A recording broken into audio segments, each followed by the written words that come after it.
Hello guys, स्वागत है आप सबका। तो आज हम बात करेंगे अदानी ग्रुप की और ये बड़ी खबर निकल कर आ रही है। बड़ा दावा हुआ है, किन्होंने किया है वो हम देखेंगे। अगर आप नए हैं इस चैनल के ऊपर तो हमारे चैनल को ऐसी जानकारी के लिए सब्सक्राइब जरूर कर लें। कई अदानी ग्रुप के शेयरों के ऊपर हम अभी इस वीडियो के बाद टेक्निकल चार्ट के ऊपर एनालिसिस भी करेंगे। यहाँ पर जो है अदानी हिडेनबर्ग ग्रो हेडलाइन को देख सकते हैं। क्या भारत की मजबूत साख से घबरा कर अदानी समूह पर हमले, ये सवाल है। और ताज़ा रिपोर्ट में चौंकाने वाले दावे, किन ने किए हैं दावे, क्या है पूरी मामला, ये हम देखेंगे। कि रूसी मीडिया, उन्होंने दावा किया है, रूसी मीडिया स्पुतनिक की रिपोर्ट में दावा किया गया है कि भारत की आर्थिक प्रगति और अदानी समूह के बढ़ते वैश्विक प्रभाव से पश्चिमी देशों में भय है। और ये अदानी ग्रुप के शेयरों के जो शेयर होल्डर है उसके लिए मतलब कि अच्छी खबर भी हो सकती है, क्योंकि अदानी ग्रुप को यहाँ पर मजबूत जो है ये बताया गया है। क्या उस वजह से वो लोग घबरा गए हैं, इस वजह से ये हिडेनबर्ग का वो मतलब कि वो हमला हुआ, यहाँ पर ये बात हो रही है। आई थिंक ये मुझे यहाँ पर लग रहा है। आगे देखते हैं। और इसे स्वीकार करना कई लोगों के लिए कठिन है, क्योंकि अच्छी खासी ग्रोथ, अच्छी खासी जो है एक पोजीशन बनी हुई है। भले ही कुछ शेयर्स के अंदर भी तेज़ी नहीं आई, लेकिन आगे चलकर वो तेज़ी और भी आ सकती है, ऐसा यहाँ पर कहीं ना कहीं दिख रहा है। आगे देखते हैं कि पश्चिम भारत की आर्थिक उन्नति को देखकर अत्यधिक चिंतित है। पश्चिम जो है वो भारत की, पश्चिम यानी कि वेस्टर्न जो कंट्री है, आई थिंक इसकी बात हो रही है कि पश्चिम जो है वो भारत की आर्थिक उन्नति को देखकर अत्यधिक चिंतित है। रिपोर्ट में सूत्रों ने हवाले से जो है वो दावा किया गया है कि पश्चिम काफ़ी डरा हुआ है ये। और ये चीज़ इंडिया के लिए तो अच्छी दिख रही है, अदानी ग्रुप के लिए अच्छी दिख रही है। कि क्या अदानी समूह पर हिडेनबर्ग की रिपोर्ट में लगाए गए आरोप गहरी साजिश का हिस्सा है? आपका क्या ख्याल है, नीचे कमेंट जरूर करें। और आगे देखते हैं कि क्या अदानी समूह पर हमला भारतीय अर्थव्यवस्था के दो प्रमुख स्तंभ, सिर्फ अदानी ग्रुप के ऊपर नहीं, दो प्रमुख स्तंभ भारतीय स्टेट बैंक जो कि बड़ा बैंक है इंडिया का, और एलआईसी, उनको जो है कमज़ोर करने के लिए किया गया। रूसी मीडिया स्पुतनिक ने तो फिलहाल यही दावा किया है। अपनी एक रिपोर्ट में स्पुतनिक ने विशेषज्ञों के हवाले से दावा किया है कि अदानी समूह की आलोचना पक्षपातपूर्ण तरीके से की गई। इसका कारण अदानी समूह का बढ़ता वैश्विक प्रभाव है। विदेश में भी जो है अदानी समूह काफ़ी जो है कारोबार अपना फैला रहे हैं। आगे देखते हैं। स्पुतनिक की एक रिपोर्ट में दावा किया गया है कि कुछ ताकतें एशिया और अफ्रीकी देशों में बुनियादी ढांचे के मामले में अदानी समूह के बढ़ते दखल से असहज है। यही कारण है कि पश्चिम समर्थित रिपोर्ट यानी कि हिडेनबर्ग रिपोर्ट में अदानी समूह को निशाने पर लिया गया है। हालांकि दो बार अभी रिसेंटली जो कुछ इसने दावे किए उसका असर अदानी ग्रुप के शेयरों के ऊपर नहीं पड़ा, और ये चीज़ भी यहाँ पर काफ़ी अच्छी जो है दिख रही है। बाजार भी अभी जो है समझ चुका है। आगे देखते हैं कि एसबीआई और एलआईसी को कमज़ोर करने के लिए हुए हमले, इसको भी कमज़ोर करने मतलब कि चाह रहे थे। क्या कि रिपोर्ट के अनुसार भारत के अदानी समूह पर हालिया हमले भारतीय स्टेट बैंक यानी कि एसबीआई और भारतीय जीवन बीमा निगम यानी कि एलआईसी को अस्थिर करने के लिए की गई गहरी साजिश का हिस्सा है। स्पुतनिक ने उद्योग जगत के सूत्रों के हवाले से बताया कि अगर एसबीआई और एलआईसी प्रभावित हुए तो देश पर प्रतिकूल असर पड़ सकता है। ये काफ़ी दोनों ही बड़ी जो है कंपनियां हैं फाइनेंशियली, अगर बात करें तो एलआईसी हो या एसबीआई हो। और पश्चिमी देशों के समर्थित रिपोर्ट्स में अदानी की कंपनियों में एसबीआई और एलआईसी के निवेश पर उठाया सवाल और समूह पर गड़बड़ी का आरोप लगाया है। और इसी तरह की कोशिश जो है सेबी यानी कि भारतीय प्रतिभूति और विनिमय बोर्ड और भारतीय संसद की साख को कमज़ोर करने के लिए भी किए गए हैं। और इन हमलों से पता चलता है कि भारत की आर्थिक प्रगति और अदानी के बढ़ते वैश्विक प्रभाव से पश्चिमी देशों में भय है, और इसे स्वीकार करना कई लोगों के लिए कठिन है।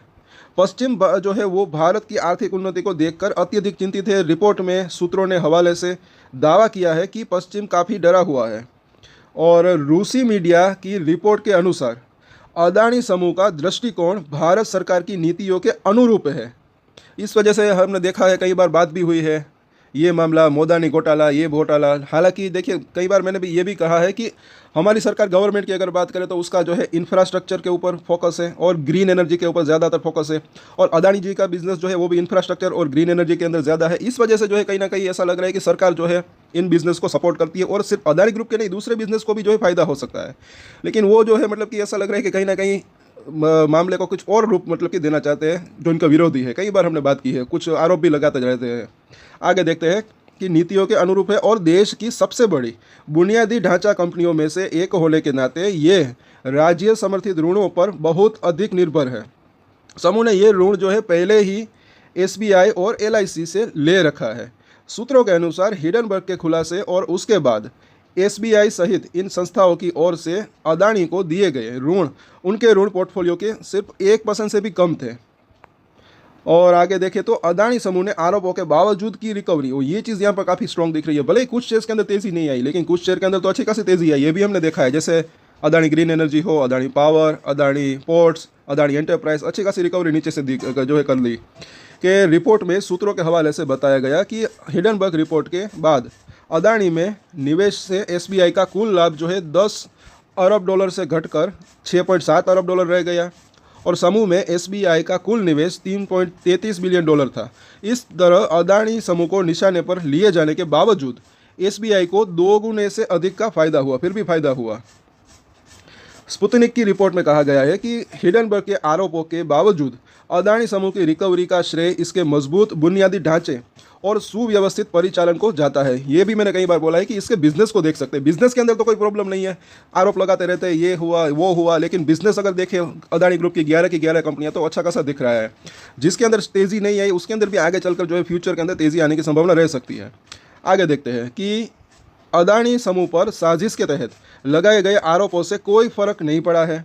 समूह ने अपना परिचालन इजराइल के हाइफा बंदर तक विस्तार जो है वो कर दिया है और समूह जो है वो श्रीलंका, मोरक्को, फिलीपींस और तंजानिया में भी पर्याप्त निवेश कर रहा है। केनिया समेत कई अफ्रीकी देशों में भी समूह ने अपना विस्तार किया है।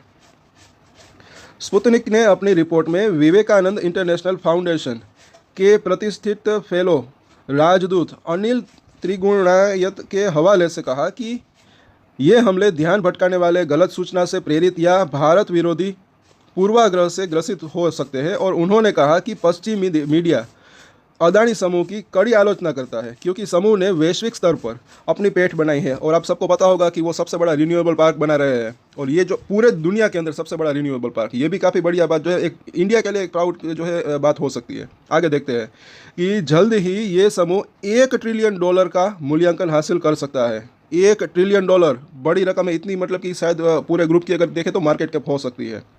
और ये इसकी जो है पूरी की पूरी रिपोर्ट है। और देखिए कुछ शेयर्स के अंदर जो है तेज़ी आई, कुछ के अंदर अभी नहीं आई, लेकिन जिसके अंदर तेज़ी नहीं आई उसके अंदर भी तेज़ी की संभावना रह सकती है, जैसे कि Adani total gas, Adani energy solution हो या फिर कुछ और शेयर्स भी हो, क्योंकि उसके अंदर अभी देखें तो प्रॉफिट ग्रोथ अगर देखें तो उतनी ज़्यादा नहीं आई, लेकिन आगे चलकर वो भी अगर प्रॉफिट ग्रोथ आती है तो उसके भी अंदर तेज़ी की संभावना रह सकती है। कई बार मैंने बात भी की है कि इसी ग्रुप की कंपनी अदानी पावर का सिर्फ आप चार्ट देखेंगे तो कई दिनों से, पिछले दिनों के अंदर एक ये रेंज बाउंड ट्रेड हो रहा था इस तरीके से, लेकिन जैसे ही उसके प्रॉफिट और रेवेन्यू के अंदर ग्रोथ देखने को मिली अच्छा खासा वो मल्टीबैगर हुआ। तो कुछ शेयर्स के अंदर उसके अंदर भी जो है एक ऐसी मतलब की सिचुएशन देखने को मिल सकती है। हाँ, वक्त लग सकता है। अब जो उसके ऊपर जो है हम कई शेयरों के ऊपर टेक्निकल चार्ट के ऊपर एनालिसिस करेंगे, वो वीडियो भी आप ज़रूर देखिएगा। सो आज के वीडियो में इतना ही, और आपका क्या ख्याल है नीचे कमेंट ज़रूर करें। और आज के वीडियो में इतना ही, और एक स्टैंडर्ड डिस्क्लेमर जो कि मैं हमेशा देता हूँ, आप कोई भी ट्रेड ले उससे पहले अपनी रिसर्च करें, अपने फाइनेंशियल एडवाइजर की सलाह ले, उसके बाद ही कोई डिसीजन ले, और डिसीजन ले तो उसकी जिम्मेदारी मैच्योरिटी के साथ खुद ही ले। ये वीडियो मैंने एजुकेशन पर्पस के लिए बनाई, मेरी तरफ से कोई भी बाय या सेल की रिकमेंडेशन नहीं है। Thank you.